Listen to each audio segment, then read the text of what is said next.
Good morning everyone. ഇന്നതാ പതിവില്ലാതെ ഒരു day in my life video ആയിട്ട് വന്നിരിക്കുകയാണ് കേട്ടോ. ഇതൊരു ഫ്രൈഡേ ആണ്, ഫെബ്രുവരിയിലെ ഫ്രൈഡേ ആണ്, വാലന്റൈൻസ് ഡേക്ക് മുന്നേ ഉള്ള ഫ്രൈഡേ ആണ്. എന്തുകൊണ്ടാണെന്ന് ചോദിച്ചാൽ ഇന്ന് എന്തൊക്കെയോ സ്പെഷ്യലായിട്ട് നടത്താൻ പോകുന്നു എന്നെനിക്ക് തോന്നിയതുകൊണ്ട് ഞാൻ എടുത്തൊരു വീഡിയോ ആണ് കേട്ടോ. പക്ഷെ ഇത് ഇതുവരെ പോസ്റ്റ് ചെയ്യാത്തതിന്റെ റീസൺ എന്താണെന്ന് ചോദിച്ചാൽ എനിക്ക് പൊതുവേ വോയിസ് ഓവർ ചെയ്യുന്നത് ഭയങ്കര മടിയുള്ളൊരു കൂട്ടത്തിൽ ഉള്ള ഒരാളാണ്. അപ്പോൾ അതുകൊണ്ടാണ് കേട്ടോ ചെയ്യാത്തത്. അപ്പോൾ രാവിലെ തന്നെ എഴുന്നേറ്റിട്ടുള്ള ദിനചര്യകളൊന്നും ഞാൻ കാണിക്കുന്നില്ല. രാവിലെ എഴുന്നേറ്റ് കുട്ടികൾക്കുള്ള ലഞ്ചും കാര്യങ്ങളും ഒക്കെ പ്രിപ്പയർ ചെയ്തു. ഇന്നത്തെ ബ്രേക്ക്ഫാസ്റ്റ് എഴുന്നേൽക്കാൻ ലേറ്റ് ആയതുകൊണ്ട് മാത്രം റോയിച്ചൻ ചപ്പാത്തി ഉണ്ടാക്കുകയാണ്. ഇത് നമ്മളെപ്പോഴും ഞാൻ പറയുന്നത് പോലെ ഫ്രോസൺ ചപ്പാത്തി ജസ്റ്റ് ചൂടാക്കി എടുക്കുന്നതേ ഉള്ളൂ. പിന്നെ കുട്ടികൾക്ക് ലേറ്റ് ആയതുകൊണ്ട് തന്നെ ഇന്നിപ്പോൾ സീരിയൽ മിൽക്കാണ് കേട്ടോ കുട്ടികൾക്ക് ബ്രേക്ക്ഫാസ്റ്റ് കൊടുക്കുന്നത്. അപ്പോൾ അത് എടുക്കുകയാണ്. കുട്ടികളൊക്കെ രാവിലെ തന്നെ എഴുന്നേറ്റ് ഫ്രഷായി വന്നിരിപ്പുണ്ട്. റോണു ആണ് കേട്ടോ ആദ്യം ഫ്രഷ് ആവാറ് എപ്പോഴും. അതിനുശേഷമാണ് ഐറൂട്ടിയെ നമ്മൾ റെഡിയാക്കാറുള്ളൂ. Good morning.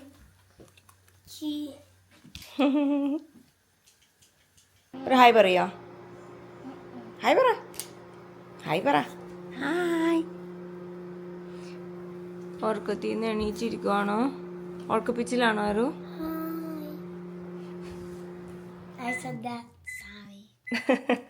അപ്പം അങ്ങനെ അവർക്കുള്ള സീരിയൽ മിൽക്കൊക്കെ കൊടുത്തിട്ട് ഞാൻ ഞങ്ങൾക്കുള്ള കറിയൊക്കെ ചൂടാക്കി. പിന്നെ ചപ്പാത്തിയുടെ കൂടെ നമ്മൾ കഴിക്കുന്നത് ഗ്രീൻ പീസിന്റെ കറിയാണ് കേട്ടോ.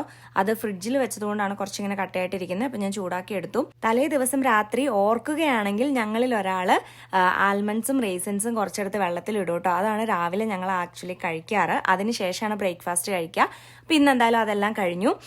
അപ്പോൾ പോകുന്ന തിരക്കിലാണ്. ലേറ്റ് ആയതുകൊണ്ട് തന്നെ ഇന്ന് സ്കൂൾ ബസ് മിസ്സായി. അതുകൊണ്ട് റോയിച്ചനാണ് കേട്ടോ റോങ്കുണ്ണെ കൊണ്ടുവിടുന്നത് സ്കൂളിൽ.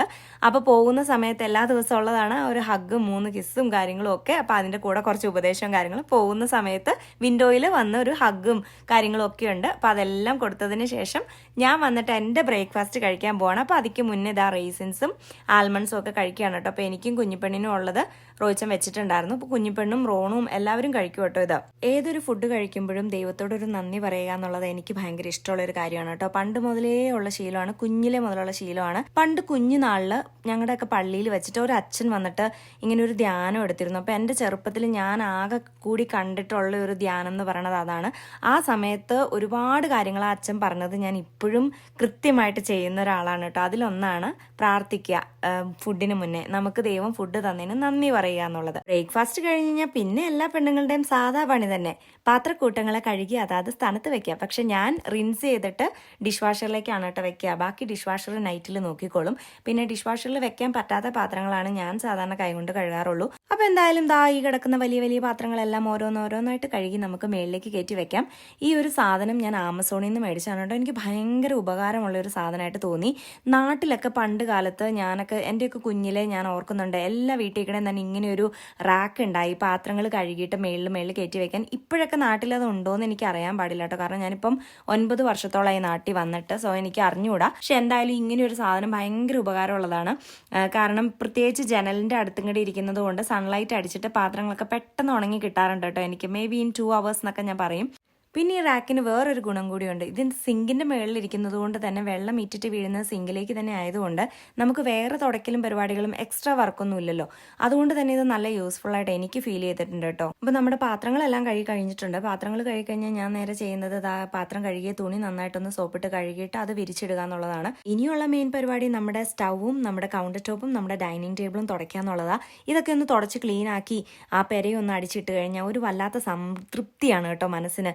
കാരണം പിന്നീട് നമ്മൾ ലഞ്ച് ടൈമിലേക്ക് കിച്ചണിലേക്ക് വരുമ്പോഴത്തേക്കും നല്ല ക്ലീൻ സ്പേസ് നമുക്ക് കാണാൻ പറ്റുമല്ലോ. അപ്പോൾ അതെല്ലാം ചെയ്തതിന് ശേഷം ഞാൻ നേരെ നമ്മുടെ എഡിറ്റിംഗ് പ്രോസസ്സിലേക്ക് വന്നേക്കാണ്. കാര്യം വലിയ യൂട്യൂബറൊന്നുമല്ല, പക്ഷേ എനിക്ക് ഭയങ്കര ഇഷ്ടമുള്ളൊരു സംഭവമാണ് കേട്ടോ. വീഡിയോ എടുക്കുക, അത് എഡിറ്റ് ചെയ്യുക, അത് പോസ്റ്റ് ചെയ്യുക, എന്നിട്ട് അത് വീണ്ടും ഇരുന്ന് കാണുക എന്നൊക്കെ ഉള്ളത്. ചെറിയൊരു വട്ടുണ്ടോ എന്ന് നിങ്ങൾ ചിന്തിക്കും. വട്ടൊന്നുമില്ല, എനിക്കിത് ഭയങ്കര ഇഷ്ടമുള്ളൊരു പരിപാടി ആയതുകൊണ്ടാണ് കേട്ടോ. അപ്പോൾ ആ സമയമായപ്പോഴത്തേക്കും കുഞ്ഞിപ്പെണ്ണ് റെഡിയായി വന്നിട്ടുണ്ട് സ്കൂളിലേക്ക് പോകാനായിട്ട്.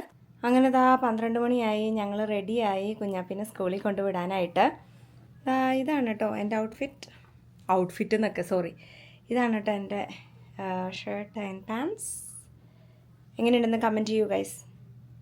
കുഞ്ഞു പെണ്ണിന് ഒരു 11:15 ആകുമ്പോഴത്തേക്കും ഞാൻ ലഞ്ച് കൊടുത്ത് സെറ്റ് ചെയ്യും കേട്ടോ. 12 മണിയാകുമ്പോഴത്തേക്കും അവൾ റെഡിയായി തീരും. അപ്പോൾ അവൾക്ക് സ്നാക്ക് മാത്രം മതി സ്കൂളിലേക്ക്. അപ്പം ഞാൻ കുറച്ച് ബ്ലൂബെറീസും അതേപോലെ ഒരു ക്രസൻറ്റുമാണ് കേട്ടോ കൊടുത്ത് വിടുന്നത്. പിന്നെ അവൾ തന്നെ ജാക്കറ്റും കാര്യങ്ങളും ഒക്കെ ഇട്ടോളൂ. അപ്പോൾ അങ്ങനെ അവൾ റെഡിയായി ഇതാ വണ്ടിയിലേക്ക് പോയി കയറുകയാണ്. സ്കൂളിലേക്ക് പോകാനൊക്കെ ഭയങ്കര ഇഷ്ടമാണ് കേട്ടോ. കാരണം നിറച്ച് ഫ്രണ്ട്സും ടീച്ചേഴ്സിനെയൊക്കെ ഭയങ്കര ഇഷ്ടമായതുകൊണ്ട് തന്നെ ആൾ ഇഷ്ടപ്പെട്ടിട്ട് തന്നെയാണ് പോകുന്നത് കേട്ടോ. പണ്ട് ഡേ കെയറിൽ പോയിക്കൊണ്ടിരുന്നപ്പോൾ അത്ര വലിയ താല്പര്യം ഉണ്ടായിരുന്നില്ല. പിന്നെ കുഞ്ഞുമല്ലായിരുന്നോ, അതുകൊണ്ടാവാം. ആര് സ്കൂളിൽ പോകണാരോ? സ്കൂളിൽ പോകണാരോ? ഓക്കെ, ബൈ പറ, ബൈ. ആ റൂട്ടിങ്ങടെ സ്കൂളിൽ പോയി കഴിഞ്ഞാൽ ഞാൻ പിന്നെ ഒറ്റയ്ക്ക്. ആ സമയത്താണ് കേട്ടോ ഞാൻ സാധാരണ എൻ്റെ ഷോപ്പിങ്ങും പരിപാടികളൊക്കെ നടത്താറ്. പക്ഷെ ഇന്നത്തെ ഷോപ്പിംഗ് ഡോളറാമയിലേക്കാണ്. വാലന്റൈൻസ് ഡേക്ക് കുട്ടികൾക്ക് സ്കൂളിലേക്ക് കൊടുത്തു വിടാനുള്ള ടോയ്സും കാര്യങ്ങളും ഒക്കെ ഷോപ്പ് ചെയ്യാൻ പോയതാണ് ഇന്ന്. അപ്പോൾ അതിൻ്റെ വീഡിയോയും കാര്യങ്ങളൊക്കെ നിങ്ങൾ ഓൾറെഡി കണ്ടതാണ്.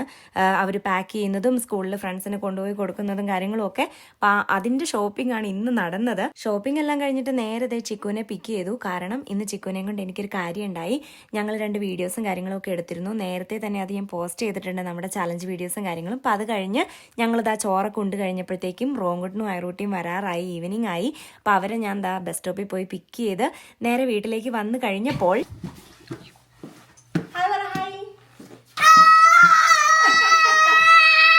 അതാണ് കണ്ടതിന്റെ എക്സൈറ്റ്മെന്റ്. Surprise surprise. ഇനി വേറൊരു സർപ്രൈസ് കൂടി ഉണ്ട്. Begum, take off your jacket, take off your snow pants if you have one. Even a surprise. And then we will go to library. Why? Oh, can I get a new book? Yes. Can I? I'm almost done. Yes. The book. Yay! First, you should try reading the ones you have. Honey, I'm almost done my book. Yeah, Amma told me. Iru? Hmm? Uh-oh. Uh-oh. Where are you? She's the creepy guy. She's a creepy guy. She turned into the creepy guy. Now. നേരത്തെ നോക്കണായിരുന്നു. അത് വീണാന്. Bathroom right here. അവളും വീണാന്. There's a bathroom right here. പക്ഷെ ഞങ്ങൾക്ക് ഉണ്ടാക്കണം പുതുതായിട്ട്. കുട്ടികൾക്ക് സ്നാക്കും കാര്യങ്ങളും ഒക്കെ കൊടുത്തു. എന്നിട്ട് നമ്മൾ നേരെ ലൈബ്രറിയിലേക്ക് പോവാണ് കേട്ടോ. ഇടയ്ക്കിടയ്ക്ക് ലൈബ്രറിയിൽ കൊണ്ടുപോകാറുണ്ട്. അപ്പോൾ കുറച്ച് ബുക്സും കാര്യങ്ങളൊക്കെ എടുത്തു കഴിഞ്ഞാൽ നമുക്ക് വലിയ ശല്യവും കാര്യങ്ങളൊന്നും ഇല്ല. കഥ കേൾക്കണമെന്നും പറഞ്ഞ് ആ ബുക്സ് രാത്രി വായിച്ചിട്ട് അവർ കിടന്ന് ഉറങ്ങിക്കോളും. എല്ലാ ദിവസവും അല്ല, ചില ദിവസങ്ങൾ. റോണും എപ്പോഴും വായിക്കാറ് ഫിക്ഷൻ സീരീസുകളാണ് കേട്ടോ. അവന് ഭയങ്കര ഇഷ്ടമാണ് അങ്ങനത്തെ കാര്യങ്ങൾ. അപ്പോൾ അതൊക്കെയാണ് അവൻ സെർച്ച് ചെയ്തുകൊണ്ടിരിക്കുന്നത്. അവൻ ഇപ്പോൾ ഏതോ ഒരു ബുക്ക് വായിച്ചുകൊണ്ടിരിക്കുന്നതിൻ്റെ 6th ബുക്കോ അങ്ങനെ ഏതാണ്ടാണ് അവൻ തപ്പുന്നത്. പക്ഷെ അത് അവിടെ ഉണ്ടായിരുന്നില്ല, വേറെ ആരോ കൊണ്ടുപോയി. റോങ്കുട്ടൻ പിന്നെ വേറെ ഏതൊരു ബുക്ക് ചൂസ് ചെയ്തു. ആ സമയം കൊണ്ട് കുഞ്ഞിപ്പെണ്ണ് നടത്തിയ സ്കാവഞ്ചർ ഹണ്ടിൽ ഞങ്ങൾ ഹണ്ട് ചെയ്തത് ഈ ഒരു ഐറ്റം ആണ് കേട്ടോ. ഇത് പിയാനോ ആണ്. ഭയങ്കര അത്ഭുതമായിട്ട് തോന്നി. സാധാരണ നമ്മളൊക്കെ പിയാനോയുടെ ഫ്രണ്ട് മാത്രമല്ലേ കണ്ടിട്ടുള്ളൂ, ആ വൈറ്റ് ആൻഡ് ബ്ലാക്ക് സ്വിച്ചസ്. പക്ഷേ ഇതിന്റെ ഉള്ളിൽ എങ്ങനെയാണെന്നുള്ളത് ആദ്യമായിട്ടാണ് കേട്ടോ കണ്ടത്. ഇതിക്ക് മുന്നേ ഒരുപാട് പ്രാവശ്യം നമ്മൾ ഈ ലൈബ്രറിയിൽ വന്നിട്ടുണ്ട്, സ്കാവഞ്ചർ ഹണ്ട് നടത്തിയിട്ടുണ്ട്. പക്ഷെ ആദ്യമായിട്ടാണ് കേട്ടോ ഈ ഒരു പിയാനോ നമ്മുടെ കണ്ണിൽ പെട്ടത്. മഹാ അത്ഭുതമായിട്ട് തോന്നി. കാരണം ഇതിന്റെ ഉള്ളിൽ നമ്മൾ ആദ്യമായിട്ടാണല്ലോ കാണുന്നത്. പിന്നെ ലൈബ്രറിയിൽ നിന്ന് വാരിയെടുത്ത കുറേ ബുക്സ് ഉണ്ടായി. അത് മുഴുവൻ സ്കാൻ ചെയ്ത് ഇമെയിലിലേക്ക് എടുത്തിട്ടുണ്ട്. നമുക്ക് റിട്ടേൺ ചെയ്യുമ്പോൾ അതിന്റെ പ്രൂഫ് വേണമല്ലോ. ഇതെല്ലാം കഴിഞ്ഞ് നേരെ ചിക്കൂസിനെ കൊണ്ടുവിടാനായിട്ട് വീട്ടിലേക്ക് ചെന്ന് കഴിഞ്ഞപ്പോൾ ഭയങ്കര സങ്കടം തോന്നിയിട്ടോ. കാരണം അത്രയും നേരം അവൾ നമ്മുടെ കൂടെ ഉണ്ടായിരുന്നല്ലോ. അവളുള്ളപ്പോൾ വേറൊരു വൈബ് തന്നെയാണ് കേട്ടോ എന്തൊക്കെ പറഞ്ഞാലും. ഇപ്പൊ എന്തായാലും അവളെ വിടാതിരിക്കാൻ പറ്റാത്തത് കൊണ്ട് മാത്രം അവളത് ആ വീട്ടിലേക്ക് ഇറക്കി വിട്ടിട്ട് നമ്മൾ തിരിച്ച് നമ്മുടെ വീട്ടിലേക്ക് വന്നു. റോങ്കുണ്ണും ഐറൂട്ടിയും കാറിൽ തന്നെ കിടന്ന് ഉറങ്ങിപ്പോയി കേട്ടോ. അതുകൊണ്ട് തന്നെ വിളിച്ചെഴുന്നേൽപ്പിക്കാൻ ഇത്തിരി കഷ്ടപ്പെട്ടു. പിന്നീട് അങ്ങോട്ട് ചീമൂട്ടും കാര്യങ്ങളും ഒക്കെ ആയിരുന്നു. പക്ഷേ ചീമൂട് വെച്ചോണ്ടിരുന്നിട്ട് കാര്യമില്ലല്ലോ. നമുക്ക് എഴുന്നേപ്പിച്ച് നേരെ അവർക്ക് ഷവർ കൊടുക്കണം, അവർക്ക് സ്നാക്ക് കൊടുക്കണം, പിന്നെ പ്രാർത്ഥിക്കണം, ഡിന്നർ കഴിക്കണം, മൂവി ടൈം ഉണ്ട്. അപ്പോൾ അങ്ങനെ ബിസി ഫ്രൈഡേ ആണ് കേട്ടോ ഇന്ന്. പക്ഷെ എൻ്റെ ഫോണിന്റെ ചാർജ് തീർന്നത് കൊണ്ട് മാത്രം ഈ വീഡിയോ ഇവിടെ തീരുകയാണ്. വന്ന വഴിയെ ഞാൻ ചെയ്യുന്ന ഒരു പരിപാടിയാണ് കേട്ടോ. ജാക്കറ്റും സ്നോ പാൻസും ഹാറ്റും അങ്ങനെ എന്തൊക്കെയുണ്ടോ അതെല്ലാം അതാത് പ്ലേസിൽ വെക്കാന്നുള്ളത്. എനിക്ക് ഇങ്ങനെ മെസ്സായിട്ട് കിടക്കുന്ന ഭയങ്കര ബുദ്ധിമുട്ടാണ് കണ്ടുകൊണ്ടിരിക്കാൻ. വോയിസ് ഓവർ ഇത്തിരി ബുദ്ധിമുട്ടുള്ള പരിപാടിയാണെങ്കിലും ഡേ ഇൻ മൈ ലൈഫ് എടുക്കുന്നത് ഇത്തിരി നല്ല രസമായിട്ട് എനിക്ക് തോന്നി. പിന്നെ ഫോണിന്റെ ചാർജ് ഇടയ്ക്കിടയ്ക്ക് തീരുന്നത് മാത്രം ഒരു സങ്കടമുണ്ട് കേട്ടോ. അപ്പോൾ എന്തായാലും ഈ ഒരു ഡേ ഇൻ മൈ ലൈഫ് എല്ലാവർക്കും ഇഷ്ടപ്പെട്ടു എന്ന് വിശ്വസിക്കുന്നു. ഇഷ്ടപ്പെട്ടുവെങ്കിൽ like, share, subscribe. Thank you so much for watching. God bless you all. Take care. By.